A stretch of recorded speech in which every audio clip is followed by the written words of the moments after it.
안녕하세요. 엔타임 강사 강현입니다. 오늘 엔드타임 포커스 21강은 로마의 후예로 자처했던 나라들에 대해서 좀 살펴보도록 하겠습니다. 그래서 우리가 성경 예언 다니엘서를 중심으로 보면은 이제 그 로마 제국은 이제 전에 있었던 그 로마 제국하고 이제 앞으로 나타날 로마 제국 두 개로 이제 갈리게 된다. 그래서 앞으로 나타날 로마 제국을 전 로마 제국의 그 반대되는 용어로 대비되는 용어로 후 로마 제국이라고 할 수가 있겠고, 이것은 다시 로마 제국이 재생 부활하는 것이다라고 하는 겁니다. 다시 나타나는 것이다라고 하는 것이고, 그리고 이제 그 사이에 이제 로마 제국이 이렇게 멸망을 하고 그 서로마 제국이 망하고 또 동로마 제국이 망하고 하는 가운데서도 이러한 가운데 이제 계속 역사적으로 지금까지 로마 제국의 후예로 자처했던 나라들이 있었다. 결국에는 그 세계의 가장 주류를 이뤘던 그 역사, 서구의 역사에 큰 페이지를 장식했던 것이 로마 제국의 후예로 자처하는 것이었다라는 겁니다. 그래서 이탈리아, 독일, 프랑스, 그리스, 동구권 나라들, 터키, 러시아, EU, 미국. 그러니까 어떻게 보면은 상당히 쟁쟁한 나라들이잖아요. 그렇죠. 이러한 나라들이 이렇게 로마 제국을 자처하기도 했고, 또 뭐 미국 같은 경우는 로마 제국을 자처하지는 않았지만 거의 그 유일 패권 시대에 있어서는 로마 제국과 같은 그런 영향력과 힘을 발휘한 그러한 했다라고 하는 것입니다. 그리고 이제 그 엔타임 예언적으로 보면은 앞으로 나타날 그 후 로마 제국은 열불의 나라기 때문에 그 결국에는 그 또 그 열불은 그 동시대의 열나라다라고 하는 겁니다. 앞으로 나타날 그 로마 제국은 그 동시대의 열불로 구성된 열나라로 구성이 된다. 그러니까 오늘 살펴보는 것처럼 역사적으로 이렇게 쭉 역사적으로 살펴보는 그러한 경우에 있어서 각각의 나라들이 어떤 열불이라든가 이런 것은 아니다라는 것을 이해할 필요가 있다라고 하는 것입니다. 그렇죠. 그래서 우리가 요한계시록 17장 11, 12, 13절에 보면 내가 보던 열불은 열 왕이니 아직 나라를 얻지 못하였으나 다만 짐승으로 더불어 임금처럼 권세를 일시 동안 받으리라. 저희가 한 뜻을 가지고 자기의 능력과 권세를 짐승에게 주더라. 그러니까 짐승이 적그리스도잖아요. 적그리스도에게 복종해서 열불이 열나라가 이제 적그리스도를 도와서 이렇게 세계를 지배한다라고 하는 겁니다. 그래서 열나라가 후 로마 제국을 이루게 되는데, 즉 10개국 연합의 나라의 형태로 나타나게 된다라고 하는 겁니다. 그렇죠. 그래서 이제 그 왜 지금 그이 그 로마 제국을 살펴보냐면, 이 로마 제국의 출현은 앞으로 출현할 것은 10개국 연합의 나라가 출현할 것은 이 마지막 때의 어떤 이정표로서 그 굉장히 중요하기 때문에 이렇게 살펴보는 것이다. 예, 곧바로 본호에 들어가도록 하겠습니다. 역사적으로 이제 로마 제국 계승 의식을 가졌던 국가들, 그러니까 근데 이제 이 로마 제국이 어떤 제국이다 보니까 아주 다민족으로 또 넓은 광활한 지중해 지역을 다 이렇게 내해로 생각할 정도로 이렇게 그렇게 넓은 영토를 가지고 있었다. 그래서 이 계승에 있었던 그 국가들도 인종적인 차원으로 인해서, 또 땅의 어떤 지역적 차원으로 인해서, 또는 종교적 차원에 의해서, 문화에 의해서 그러한 중심으로 각각 계승 의식을 주장했다라고 하는 겁니다. 그렇죠. 어떤 경우에 있어서는 그렇죠. 근데 이제 결국에는 다른 민족이 사실은 그 로마 제국의 계승자임을 자처하게 되는 거죠. 대표적인 경우가 로마 제국은 게르만 민족에 의해서 망했잖아요. 그렇죠? 망했는데 이제 요 게르만 민족이 또한 굉장히 핵심적으로 로마 제국의 후계자임을 이렇게 주장을 했죠. 그러니까 인종이 이렇게 다름에도 불구하고 그 종교, 땅을 중심으로 해서 그랬다고 볼 수 있겠습니다. 그리고 이제 기독교 수장들의 행동도 이러한 그 로마 제국 계승 의식의 국가들에 상당한 영향을 미쳤다.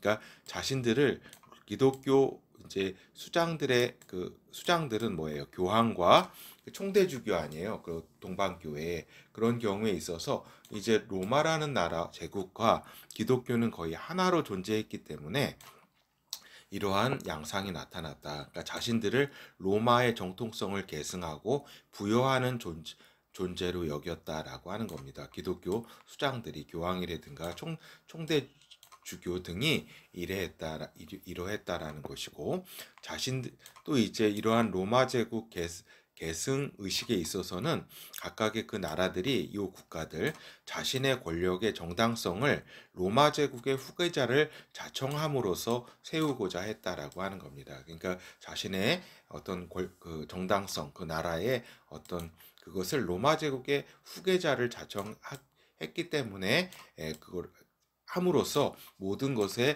이제 권위를 가지고 통치하려고 했다라고 하는 겁니다. 그러니까 서로마의 멸망, 서로마는 이제 그 로마 제국은 기원전 8세기부터 이렇게 존재를 하지만 그렇지만 이제 실질적으로는 AD 395년에서 476년간 정도를 서로마라고 이렇게 부른다. 그 전에는 로마 제국이었죠. 그렇죠? 그래서 테오도시우스 1세가 사망하면서 395년에 사망하면서 이제 동서로마로 분열이 된다. 그 아들과 그 다음에 이제 이복 그 형제들로 인해서 그렇죠. 그런데 이제 요 로마 제국은 게르만족 용병 친위 대장인 이제 오토 아케르에 의해서 AD 476년, 그러니까 5세기 후반 무렵에 이제 멸망을 하게 된다. 이때가 로물루스 아우구스투스 황제 때다라고 하는 겁니다. 서로마가. 근데 이제 이로써 이제 이탈리아 지역의 로마 제국의 주도권은 이탈리아 지역은 이제 거기 이제 교황은 계속 있었기 때문에 이제 권위를 계속 어느 정도 가지고 쭉 있었지만, 근데 이제 그 어떤 세속적 로마 제국의 주도권은 프랑크족에게 넘어가게 된다라고 하는 겁니다. 게르만족 중에서도 그 일파인 이제 프랑크족, 지금 프랑스의 전신이죠. 그래서 프랑크 제국 2대 왕 카를로스 대제가 서로마 황제로 인정을 받게 된다라고 하는 겁니다. 그래서 이 카를로스 대제 때 요 이베리아 반도로 쳐들어오는 그 이슬람 세계를 카를로스 대제가 막았거든요. 그래서 서유럽을 지키면서 유럽을 지키면서 기독교 문명을 보존을 했다. 그래서 이제 역사가들은 이제 유럽의 아버지로 이제 카를로스 대제를 평가하고 있다. 그래서 교황 레오 3세는 동로마 황제와 대비되는 이제 서로마 황제직을 이제 카를로스 대제에게 수여를 하게 된다. 그러니까 이렇게 서로마 황제직을 수여하는 것도 어떻게 보면은 교황이 자신의 어떤 그 동로마 황제와 동방교회의 어떤 총대주교와의 어떤 권위 싸움에 거기에 있어서 우위권을 확보하기 위해서 이러한 또 로마 제국 서로마 황제 그 어떤 황제관을 카를로스 대제에게 수여했다라고 하는 겁니다. 800년 12월이죠. 그래서 이 카를로스 대제는 그 교회의 종교 예술 문화를 크게 일으켰다. 그래서 이 시기를 이제 역사가들은 카롤링거 르네상스라고 이제 부른다라고 하는 겁니다. 이 시절에 그러니까 르네상스가 이제 12, 13세기 그 이탈리아 지역에 있어서의 르네상스인데 이제 거기에 앞서서 문예 부흥이 있었다라고 하는 것입니다. 그렇죠. 그리고 이제 오토 대제 10세기에 이제 활약으로 이어지면서 이제 서로마 이 황제의 어떤 그 권한이라 그럴까? 어떤 권위가 신성 로마 제국으로 이제 넘어가게 된다. 어떤 경우에 있어서는 요 카롤루스 대제부터 서로마 황제부터 신성 로마 제국으로 보는 경우가 있지만, 이제 다수설은 신성 로마 제국을 오토 대제로부터 본다. 근데 오토 대제는 독일 지역으로부터 나왔기 때문에 그 신성 로마 제국, 그러니까 로마 제국의 어떤 그 주도권이 이제 독일 지역으로 넘어가게 된다라고 하는 겁니다. 이 신성 로마 제국은 굉장히 이렇게 그 그러니까 국가 복합체적 성격이에요. 어떤 연방, 그러니까 그렇죠. 그런 그 국가 연합이라 그럴까 하여튼 그런 그 뭐라 그럴까 신권 하나님의 통치하에 기독교 통치하에 다 이제 이루어지는 그런 세속의 어떤 그 종합 어떤 그런 저기 국가라고 제국이라고 할 수 있겠죠. 그렇죠.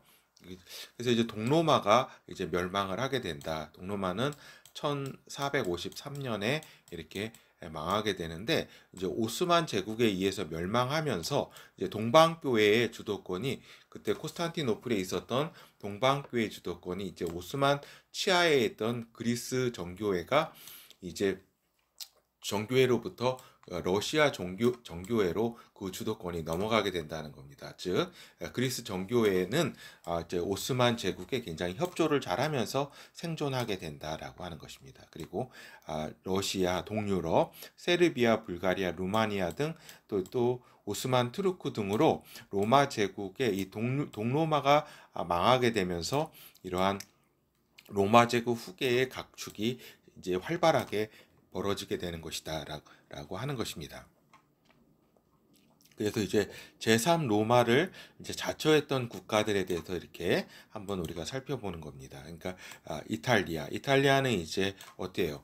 그 중세 시대 때는 이제 그 로마의 교황이 이제 그 영향권을 발휘하면서 그렇지만 이제 각각의 그 나라들은 이제 도시국가로 분열이 돼가지고 이렇게 쭉 지냈다. 근데 이제 19세기 중엽에 이제 마치니를 중심으로 그 이탈리아 이제 통일 운동이 이제 벌어지고 또 이제 이탈리아가 이제 왕국이 되면서 1860년일 거예요. 이게 제가 정확히 그 연도는 제가 기억을 못 하는데 이때 이탈리아 왕국이 성립을 하면서 로마 제국의 정통 후계자임을 다시 이제 주장하게 된다. 이탈리아가 그렇죠. 그리고 한편 20세기에 무솔리니도 이제 제3 로마가 이탈리아임을 주장을 하면서 또 리비아라든가 이런 나라에 뭐 저기 있죠. 막 이렇게 그 식민 활동도 막 펼치고 했던 이런 것들이 이제 제3 로마 제국을 이제 자처하면서 그러하다라고 하는 겁니다. 여기서 왜 제3 로마 제국이라고 그러냐면은 로마 제국에 이어서 신성 로마 제국이 있었기 때문에 이제 제3 로마 제국으로 주장하는 것이다. 그리고 이제 프랑스와 같은 경우는 어때요? 아까 그 카롤링거 대제에 의해서 그 서로마 그 황제의 그 칭호를 얻고 그랬었는데 이것이 독일 지역의 신성로마 제국으로 그 어떤 주도권이 넘어가잖아요. 그렇죠. 그래서 이제 프랑스는 1806년에 신성로마 제국을 나폴레옹이 해체를 한다. 해체를 하고 이제 나폴레옹이 황제로 이제 등극을 한다라고 하는 겁니다. 그러니까 자기가 로마 제국을 주장하진 않았지만 이 신성 로마 제국을 해체하고 자기가 황제로 등극한 거는 자기가 곧 실질적으로 로마 제국이다라는 것을 표방한 것이다라고 하는 겁니다. 그렇죠. 그리고 이제 유럽 연합을 통해서 어떤 그 주도국으로의 역량을 지금 이제 가지려 하고 있다라고 하는 것입니다. 그렇죠. 프랑스. 독일은 어때요? 독일 같은 경우는 신성 로마 제국을 이제 제1 로마 제국으로 보고 그러니까 로마 제국 이후에 그렇죠. 그리고 이제 19세기 그러니까 1871년에 오스트리아를 제외한 소통일을 하게 돼요. 이쪽이 이때 이제 독일 제국이 황제의 칭호를 부활하면서 제2 로마 제국으로 자처했다라고 하는 겁니다. 그리고 20세기 히틀러가 그 제3 로마 제국을 자처하면서 로마 제국의 부활을 꿈꿨다라고 하는 것입니다. 그렇죠. 그렇지만 이제 2차 세계 대전으로 실패하게 되죠. 이렇듯 이탈리아, 그 서구 유럽의 이탈리아, 프랑스, 독일의 어떤 로마 제국의 어떤 후계자임을 이렇게 자처하면서 쭉 역사가 진행돼 왔다라고 하는 겁니다. 그리고 이제 그리스 및 동구권 나라들 잠깐 보도록 할게요. 이제 이 그리스 및 동구권 나라들은 이제 동로마가 망하면서 이제 오스만 투르크 치하에 이렇게 있게 되잖아요. 한 300~400년을 350년 이상을 이제 그 식민 국가로 이렇게 있으면서 이제 그리스 정교회는 그 총대주교가 이제 오스만 투르크에 잘 협조를 한다. 그래서 기독교를 이렇게 유지를 시킨다라고 하는 것입니다. 그래서 그리스가 그래도 그 발칸반도 대부분의 그 나라가 저기 그 기독교를 이렇게 아직 유지하고 했던 거는 또 이렇게 또 어느 정도 잘 협조했기 때문이기도 하고, 오스만 제국이 상당히 포용력을 가지고 또 이렇게 저기를 다스린 측면도 있다라고 하는 겁니다. 하여튼 9세기 초반이죠. 1920년 될 거예요. 20년대 정확히 기억은 못 하는데 1820년대요. 1820년대에 오스만 제국으로부터 독립운동을 하면서 로마 제국의 부활을 주장하면서 이러한 독립운동을 했다라고 하는 겁니다. 이런 그 그리스와 동구권 여러 나라들이 그렇죠. 그리고 이제 굉장히 이제 독자 여러분이 좀 생소할 텐데, 이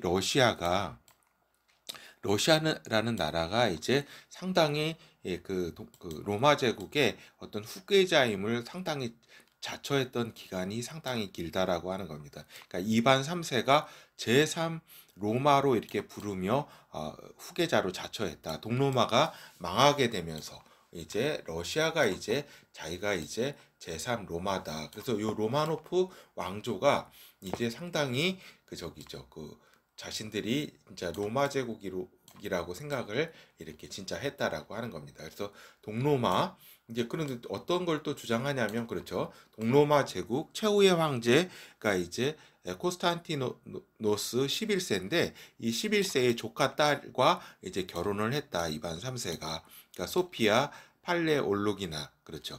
팔레올로기나와 결혼을 하게 되면서 또 이렇게 혈연적으로도 이제 제3 로마 제국으로 부르는데 어떤 합법성을 이렇게 획득했다라고 생각을 한 거죠. 이거는 또 공교롭게도 이 교황이 그 이탈리아 그 로마에 있었던 교황이 그때 로마로 와 있던 이제 조카딸, 왜냐면 이제 오스만 제국에 의해서 이제 거기도 망하고 이제 콘스탄티노플도 망하고 한 상황에서 이제 이렇게 왔었던 로마로 와 있던 이제 이제 조카딸과 이제 결혼을 이제 그 러시아 그 군주하고 주선을 하게 되면서 이렇게 요것이 이루어졌다, 혼인을. 그렇죠.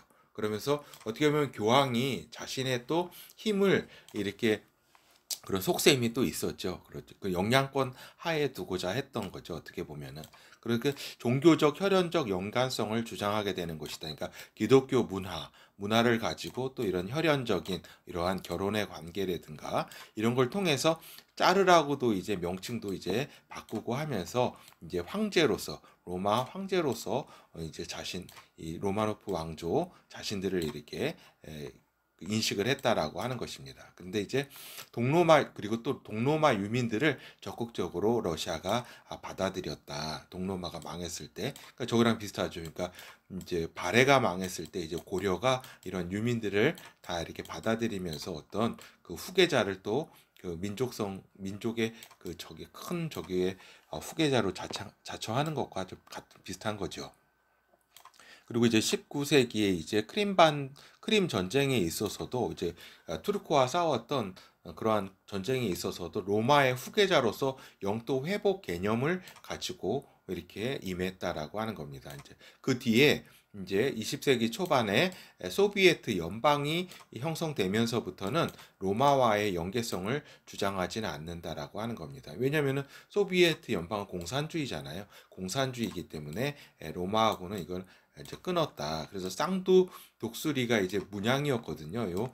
러시아 저기 그 왕국의 황제국에. 근데 이제 쌍두 독수리가 뭐예요? 독수리가 로마 시대 문양 아니에요. 요 문양을 남망치 문양으로 바꿨다. 소비에트 연방은.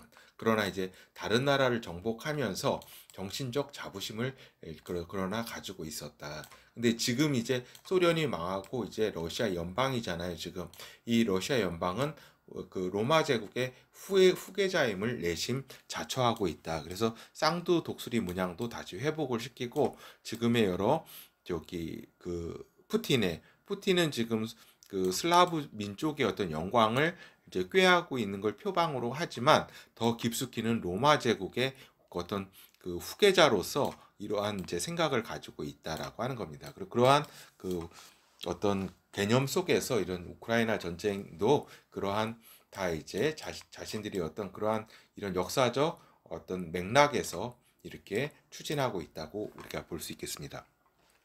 이제 터키 같은 경우가 또 이게 또 재미난 나라라고 할 수 있고, 또 상당히 또 터키가 로마 제국을 이렇게 후예로 자처했다는 것은 좀 그렇게 잘 들어보지는 못했을 거예요. 근데 이 터키야말로 진짜 먼 곳에서 와서, 다시 말해서 동북아 북방 지역, 몽골 지역 이런 데서 출발해서 흉노로서 예전에 출발했죠. 근데 돌골로 또 되고 하면서 중앙아시아를 거쳐서 이제 중동 지역으로 이동한 역사가 터키의 역사다. 그래서 이제 이집트 지역에 이제 맘룩 왕조를, 이제 맘룩이라는 게 이제 노예라는 뜻인데, 노예 왕조를 이제 건립을 했다라고 하는 겁니다. 13세기 중엽부터 16세기 초반까지. 그렇죠. 그러니까 터키 민족이 본격적으로 중동에 이렇게 들어오게 된 거는 이제 그 달라스 전투에 의해서 당나라에 이제 투르크,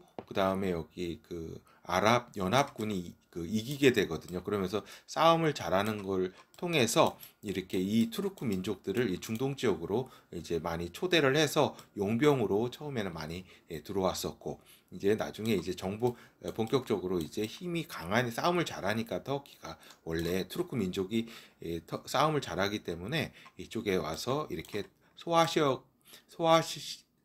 지역은 물론 중동 일대를 이제 장악해서 셀주크 터키를 이제 건설을 했다라고 하는 겁니다.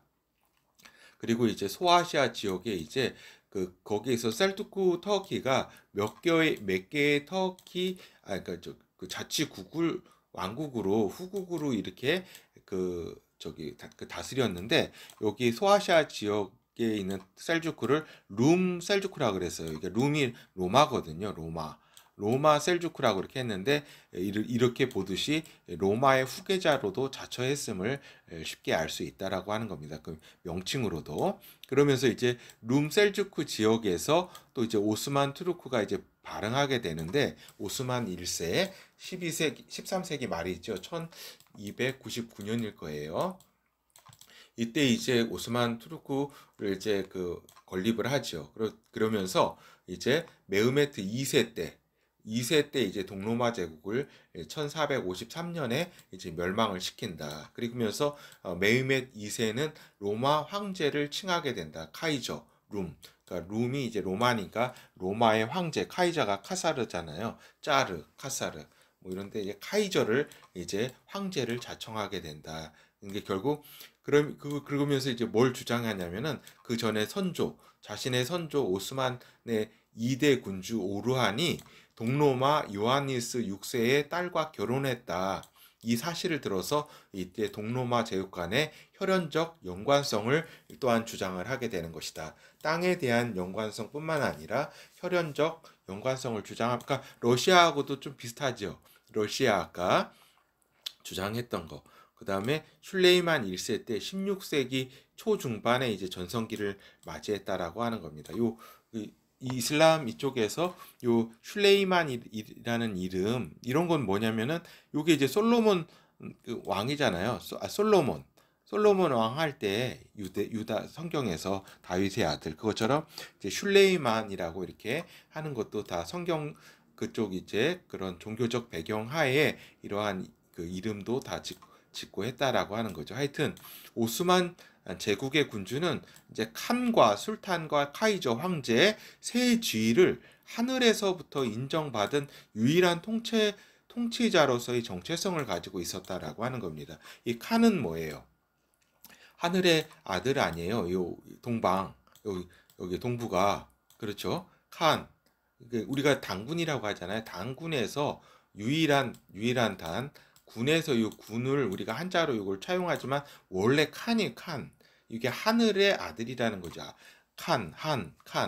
그렇죠. 요것이 이제 음차될 때는 이제 군이 돼가지고 군이 돼가지고 단군, 유일한 군 해가지고 예전에 고조선 시절의 어떤 황제, 저기였죠. 칸이었죠. 그렇죠. 하여튼 술탄은 이슬람 지배자, 그러니까 전통적인 어떤 민족적인 군주, 이슬람 그 최고 지도자, 그 다음에 카이저 황제, 이쪽 동로 로마 제국을 이어받은 황제 해가지고 그 오스만 제국의 군주는 이렇게 장대한 어떠한 그러한 정체성을 가지고 있었다라고 하는 겁니다. 그런데 이제 현재 이제 터키 공화국을 이제 그 1923년인가 이럴 거예요. 이제 오스만 그 투르크가 이제 멸망을 하고 그 전에 멸망을 하고 이제 막가 그 이제 그러면서 아타투르크 케말 파샤 아타투르크가 터키 공화국을 세우면서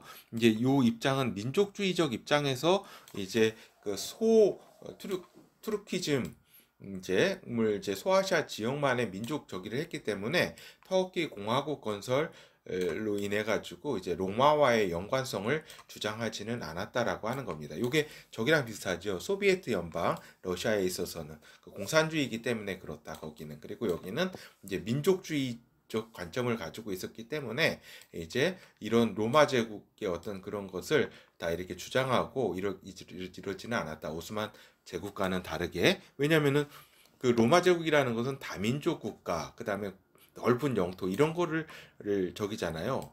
그런 게 있어야 되는 거잖아요. 그렇죠. 근데 요 터키 공화국은 민족주의적, 그것도 여기 그 튜라니즘이 아닌 판 터키 투르크즘이 아니라 요 소아시아 지역에 있는 터키 민족만의 나라를 건설하려고 했기 때문에 로마 제국은 이제 그렇게 크게 주장할 필요는 없었다라고 하죠.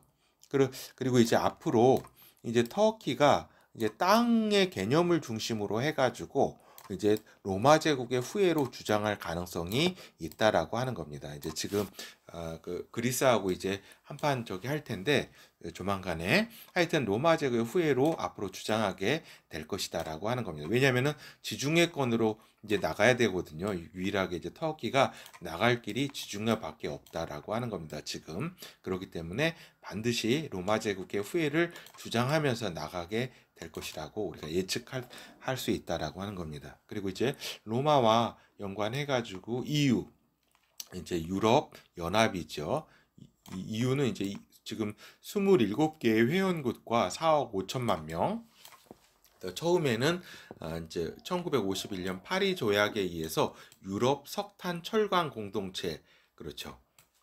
여기로 출발해가지고 57년에 이제 로마 조약에 의해서 유럽 경제 공동체를 이렇게 구성하게 된다. 이것이 발전해서 1993년 마스트리히트 조약에 의해서 유럽 연합이 성립을 하게 된다라고 하는 겁니다. 그래서 근데 이제 2020년에 이제 결국 이제 영국이 정식으로 이제 그 유럽 연합에서 이제 탈퇴하게 된다라고 브렉시트라고 하죠.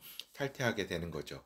하여튼 기독교 종말론에 있어서 기독교 종말론의 그 다수론에 있어서는 이 유럽 연합을 후 로마 제국의 전신으로 이렇게 본다라고 하는 겁니다. 그리고 그 교황을 적그리스도로 보고 또 이렇게 유럽 연합을 후 로마 제국의 전신으로 보는데 요거는 이제 엄밀하게 얘기해서 이제 맞지는 않는다라고 하는 겁니다. 지중해권의 그 영토, 그 지중해권의 옛 로마 제국 영토 북아프리카와 중동, 그 터키 이쪽까지 다 저기 포함하는 그러한 것이 이제 후 로마 제국으로 앞으로 나오게 되는 것이죠. 그래서 이제 또한 아까도 말씀드린 것처럼 미국 같은 경우에는 소련 붕괴 즉 냉전 체제 이후에 단일 체제의 미국의 국제적 성격으로 인해 가지고 현대의 로마 제국으로서의 이미지를 가지고 있다라고 하는 겁니다. 그러니까 미국의 그 전신이 그 영국 아니에요. 또 영국은 또 로마 제국의 어떤 문화를 또 이렇게 다 이렇게 흡수해 가지고 발전한 나라이기 때문에 이러한 어떤 계속 이렇게 연관돼서 이렇게 온 이미지가 강하게 가지고 있다. 또 문양도 독수리를 또 이렇게 로마 제국의 그러한 문양을 또 가지고 있는 거죠. 물론 흰머리 독수리지만 미국은.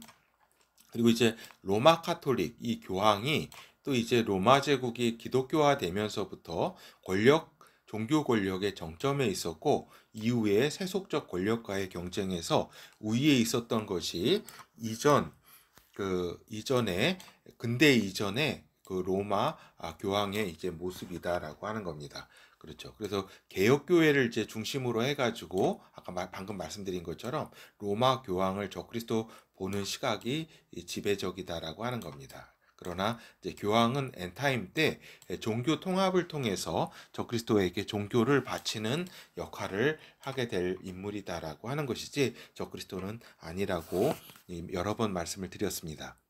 그래서 이제 그 후 로마 제국은 어디서 이렇게 출현할 것인가? 이거는 저희 엔타임 강좌를 들으신 분은 다 알겠지만 전 로마 제국의 영토를 배경으로 해서 나오게 된다. 그리고 전후 로마 제국의 단절성과 연속성에 대한 이제 강의를 이렇게 이렇게 강의가 있으니까 그거 찾아서 이렇게 보시면 좋을 듯합니다. 그리고 이제 이러한 단절성 그리고 연속성은 인종적인 단절성이 있었고 종교 문화적인 그러한 단절성도 있다. 그리고 땅의 이러한 연속성 가운데 그렇죠. 그러면서 종교 정치 문화 그러니까 그때는 하나의 그 로마 제국이었고 또 서로마 동로마의 그러니까 이렇게 그 두 개의 큰 수로 나눠진 제국이었지만 정치 체계적으로 앞으로 나올 어떤 단절성으로 이렇게 나올 그 후 로마 제국은 뭐예요? 10개국 연합으로 나오게 된다. 그리고 또 하나 이제 영토에 있어서 이제 이스라엘과 연관된 지역에서 로마 제국이 나올 수밖에 없고 또 작은 뿔 지금 수리아 지역이라고 함은 레바논 지금 시리아, 이라크 지역을 이제 수리아 지역이라고 하죠. 아시리아 지역. 이 작은 뿔이 이 셀루쿠스 왕조 이 지역에서 이제 앞으로 나올 것이기 때문에 이 지역과 연관되어 존재하게 되는 것이 후 로마 제국인 것을 잘 기억해야 된다라고 하는 것입니다. 하여튼 지금 이제 후 로마 제국의 출현의 그 조성 환경이 조성되고 있다. 즉 지중해권에 대한 새로운 판짜기가 가능한 환경이다. 지금 판짜기가 지금 이루어지고 있다는 게 아닙니다. 그것이 아니라 이제 지중해권에 대한 새로운 판짜기가 가능한 환경이 지금 열렸다라고 하는 겁니다. 특히 우크라이나 전쟁을 통해서 그리고 이제 미국이 이제 물러가고 있다. 자국 중심의 어떤 중심으로 이제 세계의 어떤 경찰 국가적인 그런 역할을 많이 포기하고 있다라고 하는 겁니다. 그리고 이제 러시아 세력이 이제 우크라이나 전쟁 등으로 약화되면서 이쪽 그 중동 지역은 물론 지중해 이런 세력까지 거기까지 이 두 개의 큰 나라가 이제 물러나고 있는 그런 와중이기 때문에 지중해권에 대한 새로운 판짜기가 가능한 환경이라고 말씀을 드리는 겁니다.